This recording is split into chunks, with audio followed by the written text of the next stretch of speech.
नमस्कार, मैं हूं आपके साथ कविता राणा। आज नुपुर शर्मा जिंदा है।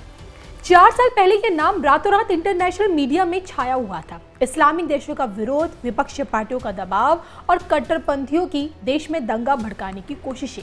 4 साल पहले की यही तस्वीरें आपको जरूर याद होंगी। हम उन्हीं नुपुर शर्मा की आज बात कर रहे हैं जो 4 साल पहले तमाम टीवी चैनलों की डिबेट में बीजेपी की ढाल बनी रहती थी। भारतीय टेलीविजन चैनलों का जाना पहचाना चेहरा हुआ करती थी और लगभग हर शाम टीवी चैनलों पर अपने राजनीतिक प्रतिद्वंदियों के साथ बहस करती या विरोधियों पर तीखे कटाक्ष करती हुई दिखती थी। और उनका विरोधियों का आईना दिखाने का यही अंदाज देश के प्रधानमंत्री नरेंद्र मोदी जी को भी काफी भाता था। तभी तो उनके एक टीवी डिबेट पर टिप्पणी करते हुए खुद पीएम मोदी ने उन्हें शेरनी, बहादुर और निडर लड़ाका कहा था। और आज जब देखिए यही शेरनी पब्लिक प्लेटफॉर्म पर वापस लौटी है तो खुद के अब तक जीवित रहने के पीछे पीएम मोदी का नाम इन्होंने ले लिया है। एक बार फिर देश की इस शेरनी का दुनिया के आगे दर्द छलका है। एक बार फिर देश की शेरनी ने देश को आईना दिखाने का काम भी किया है और एक बार फिर देश की शेरनी ने सरतन से जुदा गैंग की हकीकत भी दिखाई है। और इसी पर देखिए आज की सबसे स्पेशल रिपोर्ट। हिंदू सम्मेलन से दहाड़ी देश की शेरनी, 4 साल बाद अपने पुराने अंदाज में नुपुर शर्मा, संघ समेत मोदी शाह पर बड़ा खुलासा। देखिए सिर्फ धर्म ज्ञान पर। आपको याद दिला दें कि 2022 में एक टीवी डिबेट में बतौर पार्टी राष्ट्र प्रवक्ता शामिल हुई नुपुर शर्मा ने पैगंबर पर विवादित टिप्पणी कर दी थी। उन्होंने पैगंबर और उनकी तीसरी पत्नी आयशा के बारे में विवादास्पद बयान दे दिया था, जिसके बाद देश में बड़ा बवाल मचा। मुस्लिम देशों ने इस बयान की कड़ी निंदा की, मोदी सरकार पर दबाव बनाने की भी कोशिश की और देश भर की कई जगहों पर हिंसा भी हुई और विपक्ष पार्टियां तो नुपुर शर्मा के इस्तीफे पर अड़ गई। कट्टरपंथियों द्वारा नुपुर शर्मा को जान से मारे जाने की धमकियां भी मिलने लगी और समय की इसी नजाकत को समझते हुए नुपुर शर्मा ने माफी भी मांगी और बाद में पार्टी से उन्हें 6 साल के लिए सस्पेंड कर दिया गया। अब देखिए लेकिन 4 सालों में नुपुर शर्मा को ना चाहकर भी खुद को अंडरग्राउंड करना पड़ा, पब्लिक प्लेटफॉर्म से खुद को दूर रखना पड़ा, भारतीय राजनीति से गायब रही और ऐसा लगा कि मानो हिंदुओं के हक के लिए लड़ने वाली देश की यही शेरनी कहीं अचानक से गायब हो गई है। और अब जब यही शेरनी वापस लौटी है तो उसकी एक दहाड़ ने कट्टरपंथियों के सीने चीर दिए हैं। मंच पर आकर नुपुर शर्मा ने जो अपनी आप बीती सुनाई है उसमें पहली दफा पीएम मोदी, गृह मंत्री अमित शाह, इन 2 बड़े राजनेताओं का नाम उन्होंने ले लिया है। दरअसल मंच था दिल्ली चैप्टर की तरफ से आयोजित महिला सम्मेलन का और इसी सम्मेलन से नुपुर शर्मा ने अपनी आप बीती पर बोलते हुए खुद के जिंदा रहने का श्रेय पीएम मोदी और गृह मंत्री अमित शाह दोनों को दिया। खुलकर उन्होंने ये बात कही, मेरे से ज्यादा शायद कष्टदायी जीवन कोई बहन नहीं जी रही होगी। मुझे 4 साल हो गए मेरी आजादी खो के जीते हुए, परंतु अगर आपकी बहन या सांस ले रही है, जीवित है और सुरक्षित है तो केवल इसलिए है कि इस देश के प्रधानमंत्री आदरणीय नरेंद्र भाई मोदी और देश के गृह मंत्री आदरणीय अमित भाई शाह हैं, वरना आपकी ये बहन नहीं आज जीवित होगी और बहन क्या उसका परिवार भी जीवित नहीं होगा। जिंदा हूं तो बस पीएम मोदी और अमित शाह की वजह से। नुपुर शर्मा की जुबान से निकले यही शब्द ये बयां करते हैं कि विकट परिस्थितियों में उन्हें मौत के मुंह से बचाने वाले कोई और नहीं बल्कि देश की सरकार है। हालांकि पहले भी नुपुर शर्मा ये स्वीकार कर चुकी है कि आरएसएस नहीं होता तो मेरा सिर धड़ से अलग हो गया होता।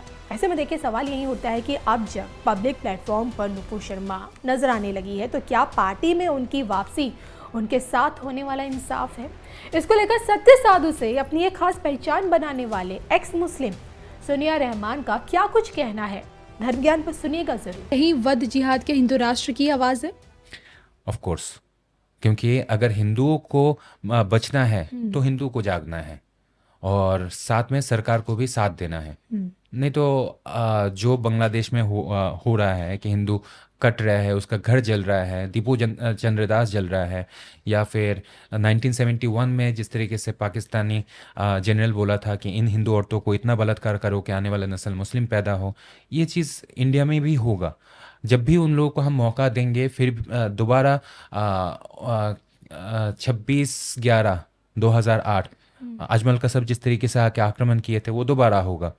हाँ, फिर जिस तरीके से अक्षरधाम मंदिर पे हमला किया गया था, पार्लियामेंट में अटैक किया गया था, ये सारे तो उसी कम्युनिटी से ही आ रहे हैं। हम लोग क्यों उसको इग्नोर कर रहे हैं कि ताकि दंगे ना हो।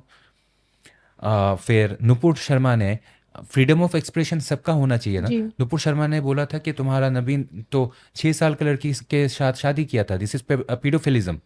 हाँ, पीडोफिलिक बोला जाता है इस तरह का मेंटेलिटी का इंसान को जो अच्छा। बच्चे को शादी करते हैं। हज़रत मोहम्मद मुस्तफ़ा सल्लल्लाहु अलैहि वसल्लम उन्होंने 6 साल का आयशा रदी अल्लाह ताला अन्हो उसको शादी किया था और उसके साथ हम बिस्तर हुआ था जब उसका 9 साल उम्र था। यही सच्चाई बताया था नुपुर शर्मा ने। लेकिन हमारा इंडिया ने क्या किया कि नहीं, आप रिजाइन करो। पार्टी ने सस्पेंड कर दिया। पार्टी ने सस्पेंड कर दिया। आप ही की तरह कितने साल वो अंडरग्राउंड रही। हाँ, सच्चाई क्यों नहीं बोल सकते इस कम्युनिटी के ऊपर? ये सच्चाई है। उन्होंने कोई गलत बात कही नहीं थी कि अगर तुम्हारा लीडर, तुम्हारा गुरु अगर ये करते हैं कि you have to accept it, नहीं, वो लोग अपने हदीसों से ये हटाएंगे नहीं, लेकिन ये बोलते रहेंगे कि हमारे ऊपर ये सब उच्चारण नहीं करना। और उसी चीज़ के ऊपर वो लोग बोल देते हैं कि क्यों उच्चारण किए हो, हमारे ऊपर जुल्म हो रहा है। तो आपको लगता है कि क्या नुपुर शर्मा के साथ इंसाफ हुआ है? Of course not. नहीं हुआ है। तो अब क्या करना चाहिए उन्हें?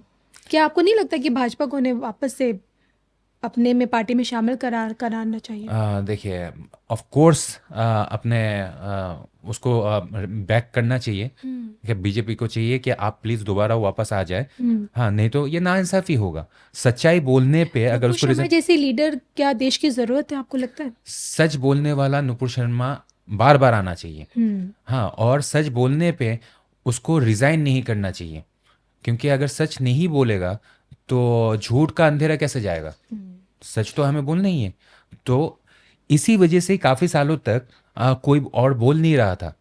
क्या है, उन्होंने तो सच ही बोला था। जी। हाँ, कुरान में तो ऐसा लिखा गया है। और उनका 11 बीवी और 2 दासियों के तीसरी बीवी का नाम आयशा थी। हाँ, ऐसा सच बोलना चाहिए, तब जाके सुधार आएगा। क्या होता है कि अपने ही बच्चों में जिसका गलत आदत होता है तो उसको हम बार बार सुनाते हैं ना, तुम में ये गलत आदत है, ताकि सुनते सुनते वो अपना सुधार खुद कर ले। जी। तो अगर तुम्हारा इस्लाम में ये सब गंदगी है कि काफिरों को हत्या करो, या पीडोफिलिज्म अपने धर्म के अंदर रखे हो, या फिर अपना भतीजी के साथ शादी करना या चाचा के साथ शादी करना, ये सब चीज़ें अगर है तो उसको सुधार करो। क्योंकि नोकिया बटन वाला फ़ोन अभी 2026 में चलता नहीं है। यहाँ पर कौन सा चलता है? IPhone 17 pro. ओके, तो हमें भी ऐसा 1400 साल पुराना फिलोसफी जो मोहम्मद का दिया हुआ था, जो इंडिया का भी नहीं है, तो उस चीज़ में अगर 2026 में चलने वाला कोई मतवाद नहीं है, फिलोसफी नहीं है, नेति उसको रिमूव कर दो।